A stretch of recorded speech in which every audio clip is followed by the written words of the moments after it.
এইকেইটা ভুল যিয়ে বহুত ষ্টুডেণ্টৰ লাইফ বৰবাদ কৰি দিয়ে। যদি নিজৰ লাইফ বৰবাদ কৰিব বিচাৰা তেন্তে এই ভুলবোৰ কৰিব পাৰা। প্ৰথমটো ভুল হৈছে সোনকালে কেৰিয়াৰ অপচনছবোৰ এক্সপ্ল'ৰ নকৰা, যাৰ ফলত ফিউচাৰত গৈ কনফিউজ হ'ব লগা হয় কি কৰোঁ কি নকৰোঁ বুলি। বহুত ষ্টুডেণ্টে জাষ্ট বেলেগে কি কৰিছে তাকে ফ'ল' কৰে, নিজৰ ইণ্টাৰেষ্টবোৰ জানিবলৈ চান্সেই নিদিয়ে নিজক। ইয়াৰ সমাধান হৈছে বেলেগ বেলেগ ক্ষেত্ৰত যিসমূহ কেৰিয়াৰ অপচনছ আছে তাৰ ওপৰত ৰিচাৰ্চ কৰা, নিজৰ কি কৰি ভাল লাগে সেইটো চোৱা, এক্সপ্ল'ৰ কৰা নতুন নতুন ফিল্ডসমূহ যেনে ডিজিটেল মাৰ্কেটিং, ডাটা চায়েন্স ইত্যাদি। দ্বিতীয়তে কেৱল মাৰ্কছত ধ্যান দিয়া আৰু স্কিলছ নিশিকা। আজিৰ দিনত স্কিলছ বেছি মেটাৰ কৰে মাৰ্কছতকৈ। এজন এভাৰেজ ষ্টুডেণ্ট টপাৰতকৈ লাইফত বেছি ছাকচেছ পাব পাৰে যদিহে তেওঁৰ স্কিল ছেট বেছি ভাল, কাৰণ বৰ্তমান সময়ত এটা ডিগ্ৰীয়ে যথেষ্ট নহয়। সেইকাৰণে ইম্পৰ্টেণ্ট স্কিলছসমূহ যেনে communication skills, public speaking, computer skills, problem solving ইত্যাদি ডেভেলপ কৰাটো খুবেই প্ৰয়োজনীয়। তৃতীয়তে ছ'চিয়েল মিডিয়াত বেছি টাইম দিয়া পঢ়া শুনাতকৈ।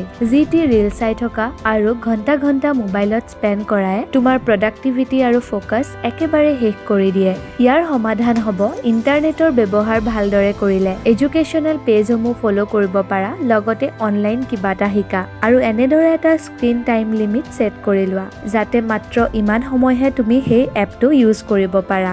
4 নম্বৰ ভুলটো হ'ল ফাইনেন্সিয়েল নলেজ ডেভেলপ নকৰা। স্কুলে তোমাক মানি মেনেজ, ইনভেষ্টমেণ্ট, ছেভিং ইত্যাদি কৰিবলৈ নিশিকায়। গতিকে বেছিক ফাইনেন্স শিকা, ছেভিং কৰিব ষ্টাৰ্ট কৰা আৰু বুজা যে কেনেকৈ পইচাই কাম কৰে। আৰু এটা ভুল হৈছে মানসিক আৰু শাৰীৰিক স্বাস্থ্যক ইগন'ৰ কৰা। ফাষ্ট ফুড খোৱা, কম সময় হোৱা আৰু ষ্ট্ৰেছে আমাৰ মগজুৰ ধ্যান আৰু একাগ্ৰতাৰ ওপৰত প্ৰভাৱ পেলায়। এনে ক্ষেত্ৰত 2 মিনিট হ'লেও ডেইলি এক্সাৰচাইজ কৰা, পৰ্যাপ্ত পৰিমাণৰ টোপনি লোৱা আৰু মেডিটেশ্যন ট্ৰাই কৰা, কাৰণ ভৱিষ্যতে তোমালোকে বৰ্তমান লোৱা এনেকুৱা সৰু সৰু ষ্টেপবিলাকে তোমালোকৰ কেৰিয়াৰ আৰু লাইফ সম্পূৰ্ণৰূপে সলনি কৰি দিব। আৰু এইটো ভিডিঅ' তোমাৰ বন্ধুবৰ্গৰ লগত শ্বেয়াৰ কৰিবলৈ নাপাহৰিবা। তেন্তে আজি কি শিকিলা?